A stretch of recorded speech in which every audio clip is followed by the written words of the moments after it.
be served at 2 o'clock. We have cheese and crackers back there. So have some cheese and crackers, but at 2 o'clock, the food will be served. Trish Kelleroo, the awards program. I'd like to recognize Dr. J over there, Dr. James Davis, our TA. Dr. J, put your hands together for us. Trish Kelleroo. Welcome everyone. I'm just here. It's an amazing sight looking out and seeing everybody here together under this tent and celebrating this amazing building we have here. It's a phrase I've come to love. Land of the Mashpee Wampanoag Nation. Right here.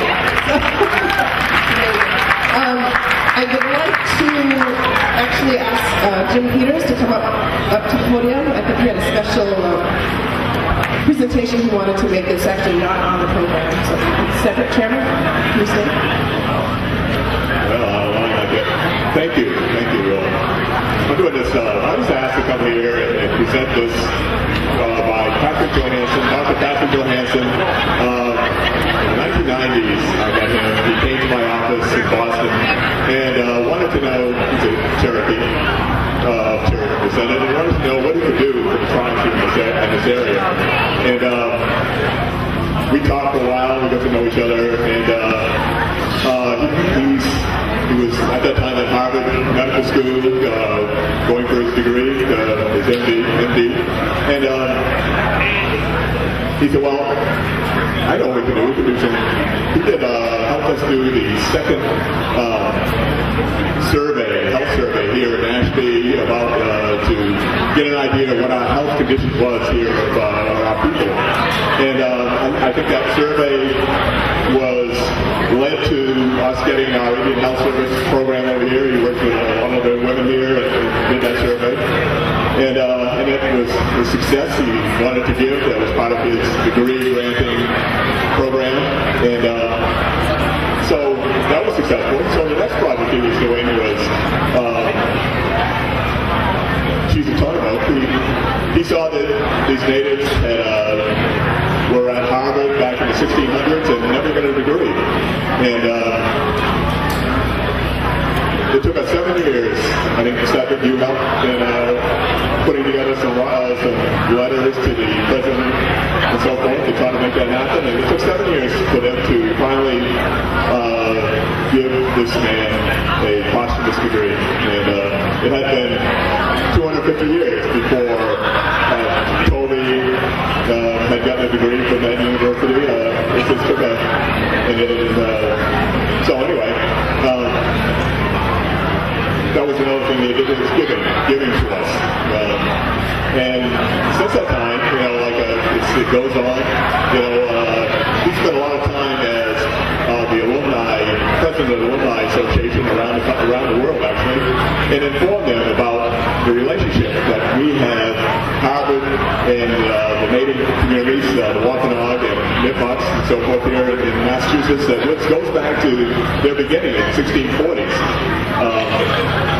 They were surprised, that they didn't even know the relationship that the university was started because to educate Indians and English back in that time. And so, in the spirit of giving, Patrick has this thing about giving and realizing that how important it is to continue to give, to love the people, and to look to the future. And in that, he presented us for the tribe a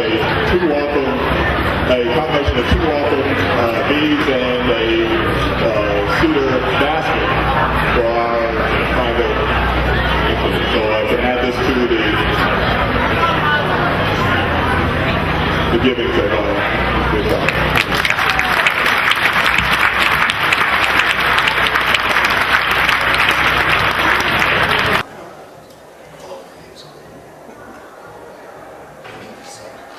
Wanikisa, Kamita, Cammethah. That was the name that was given to me by an elder many years ago from Aquina. And my family I have relations over in Quina and also here in Mashpee.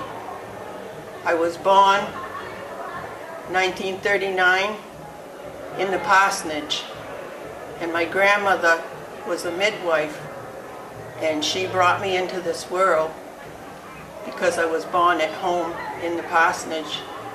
And the Creator has been good to me all these years because I graduated from the Cape Cod Hospital and as an LPN, and at that time I was working in the nursery with babies, and I had to go to help the delivery, and I saw this doctor, and when I heard his name I said, "Do you remember Lillian Hammond?" And he said, "Yes, she worked with me as a midwife." And I said, "Well, that's my grandmother." I says, "And now here I am at this time, and I'm working with you." And this doctor, it was his last time that he was going to be doing a delivery. So I thank the Creator for bringing us together in that way. And what I wanted to say is that I was born here in Mashpee, and I've been in Mashpee most of my life. And then I married and went to Rhode Island. But I always come up here to Mashpee because the man that I met and married, he's from Rhode Island.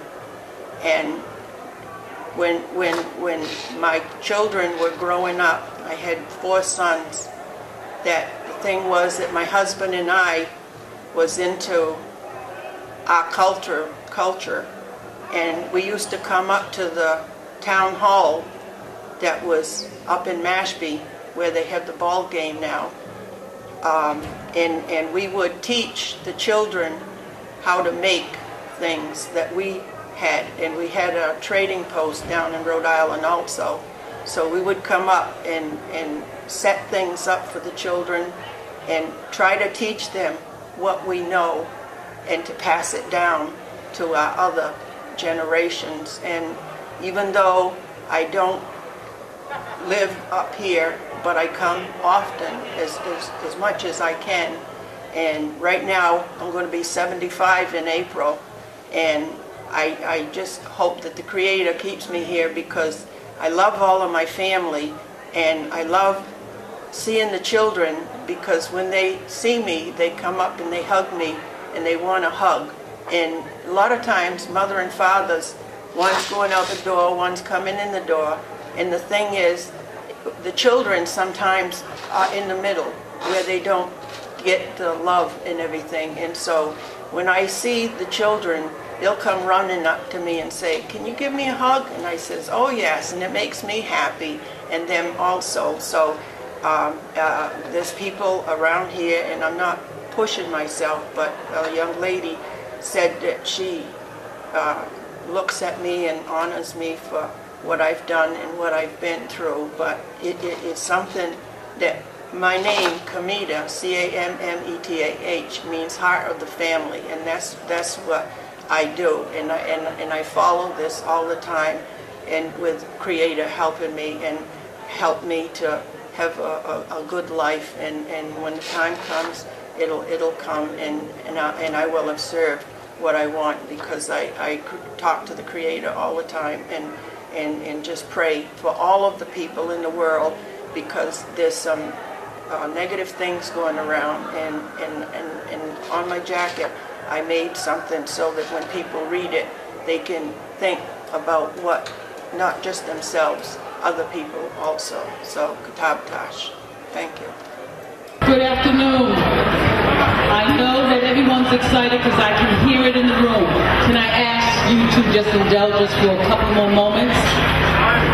And we'd like to first take a moment to introduce our planning committee. Can I have the planning committee come up here, please, just for a moment? I know the chairman had mentioned them, but please take a moment and come on up here. Planning committee, please. Mom, Joe,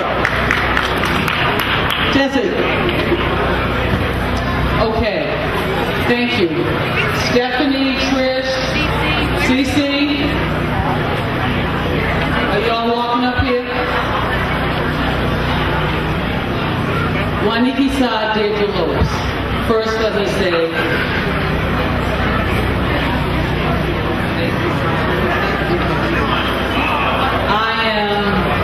are you all ready? CC?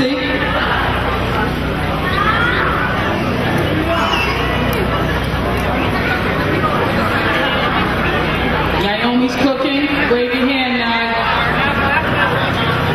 And now Martha, she's in the kitchen. Oh no, Naomi, you coming up?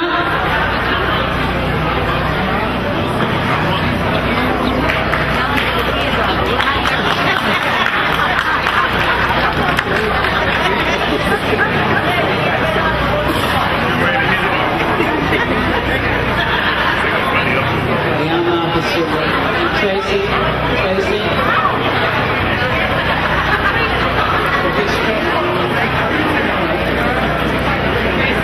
Tracy, are you in there? Bernie? Just Bernie. Tracy, please come on up front real quick.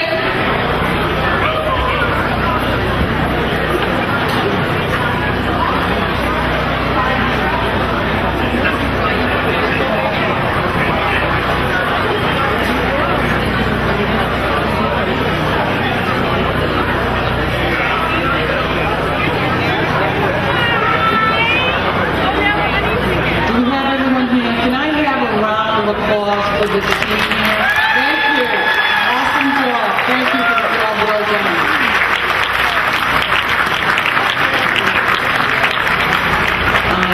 I am humbled and privileged to have been tasked with this opportunity to acknowledge and present an award to those members who have been instrumental in helping us to achieve the goal of our Mashpee Wampanoag Government Center. It is not without persistence, commitment, perseverance, and passion that we were able to reach our goal, and unity. It has been a culmination of a lot of hard work to reach this magnificent feat. I like to say, we, the Mashpee Wampanoag tribe, are so thrilled to have another monumental archive in the history of our nation. So without further ado, we have put together a plaque, and I'd like to award it first to some members that have been instrumental. First, our chairman, Cedric Cromwell.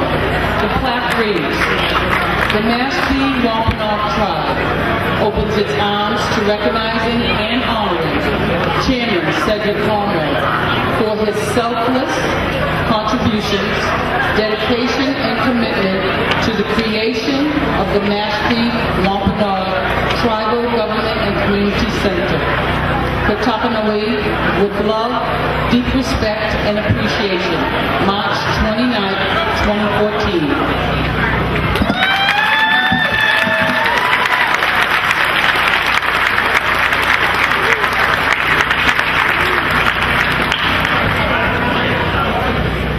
Thank you, Chairman. We didn't want to say anything. Just put the next, and all the plaques be the same. Our Vice Chairwoman, Jessie Little Beard, again, for your selflessness, your dedication, your perseverance, your fortitude, your passion. Thank you very much.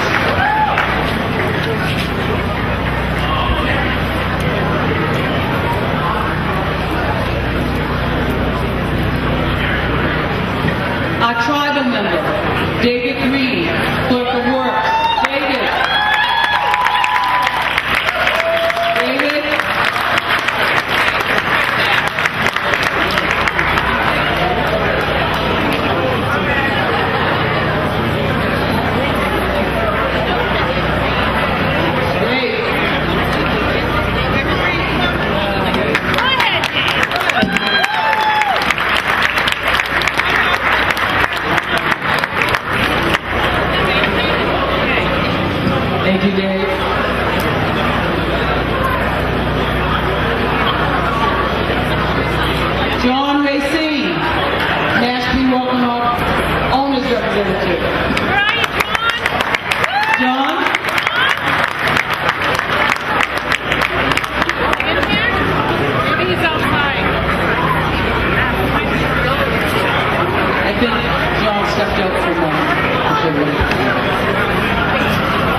USDA.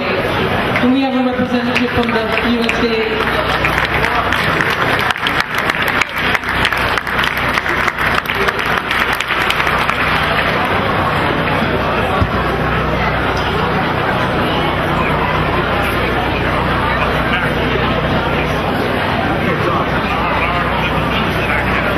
Thank you.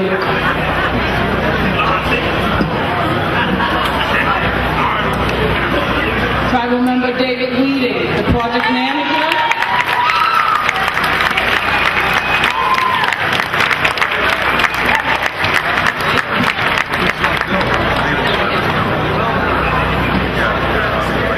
Thank you, David.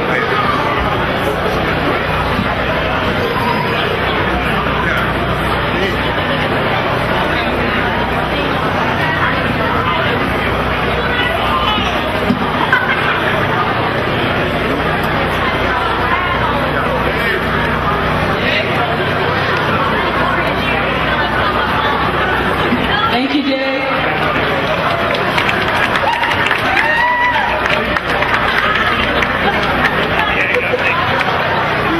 Delbrook Construction. We have a representative of Delbrook Construction, the general contractor. Okay, thank you. You've done a fabulous job.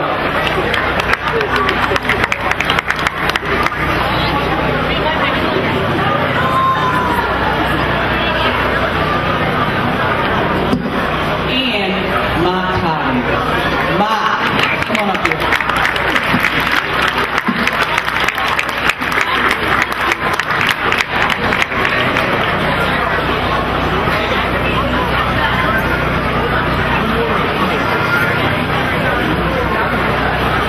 Thank you, Ma.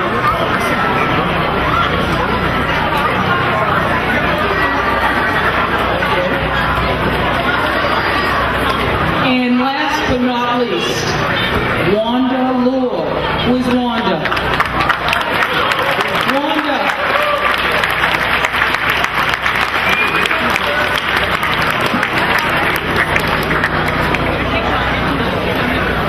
Okay, here she comes.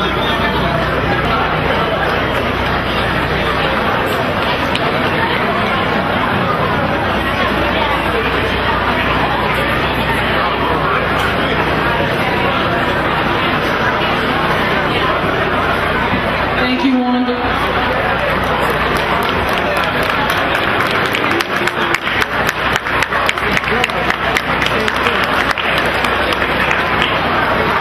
Okay, I think that concludes our recognition awards. But let me just say, it was the tribal nation that did this together in unity. So thank you. We could not have done that with everyone's hard work and dedication. My name is Tall Oak. I'm Pequot and Wampanoag, and I live in Rhode Island. My wife lives there with me. We raised our children there, and they spent a lot of years here in Mashpee as well. This building means a lot to me in terms of what I've focused my whole life and dedicated it to, the survival of our people. And when you have facilities like this that have so many of the things that are needed to facilitate that whole process, it helps survival to become more realistic, and it helps survival to be at the center of what everyone does. Because everything that I've seen so far, I haven't had the whole tour yet, but I'll be back. Everything I've seen so far seems to lend itself so much to that process. And like others said when they had the speeches over under the tent, it's a dream come true, and it's something that is long overdue. It took the federal government over 380 years to recognize the Mashpee Wampanoags. But in 1620, the Wampanoags were recognized when it was crucial to the development of this land. And I'm sad that it took that long for the federal government to come around and understand that, but better late than never, and the tribe is just going to keep moving ahead as they need to in To see all the different avenues that survival can take here, especially with the young people. There's so much to look forward to, so much to generate a positive self-image. And without that positive self-image, it's difficult for our people to survive. Many of our people have got into a self-destructive behavior through the years because that positive self-image was not there in everything that they saw around them as they grew in this society. So this can help to counteract that so that we can keep our most precious resource that we need, our young people who are our future. And when I look around, I see my own children, grandchildren involved in what's happening here. It gives me so much satisfaction now at the age of 77, so that all of the things that I've seen in my historical research that were so sad, I see a chance for a new page to be turned. That's a good page, a page full of happiness, and a page that has so much promise for all to come.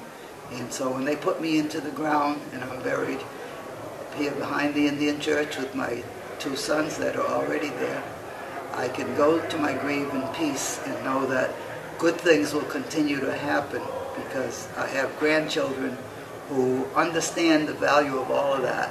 And I know they'll be working hard within the walls and outside of the walls of this building. And that gives me more satisfaction than anything ever could.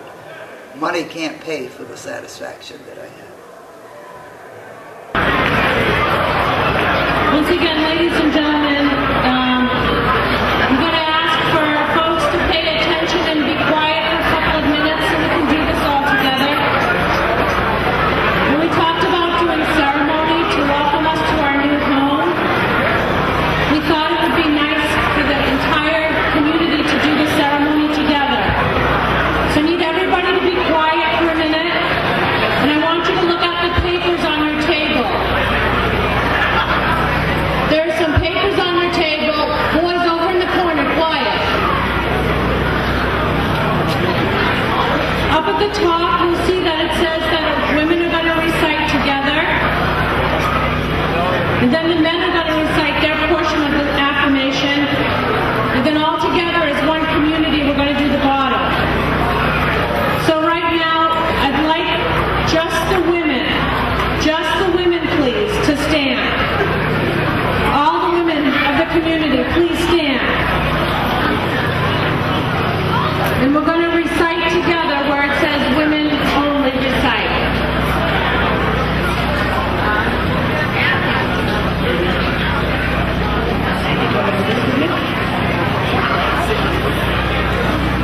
Oh, no photography during the affirmation, please. Sorry, this is the last time we'll say no photography. We love you. Thanks, everyone. There will be tours throughout the day in the building. Social at 5 o'clock. We're going to have a DJ, Lady K, over in the main building.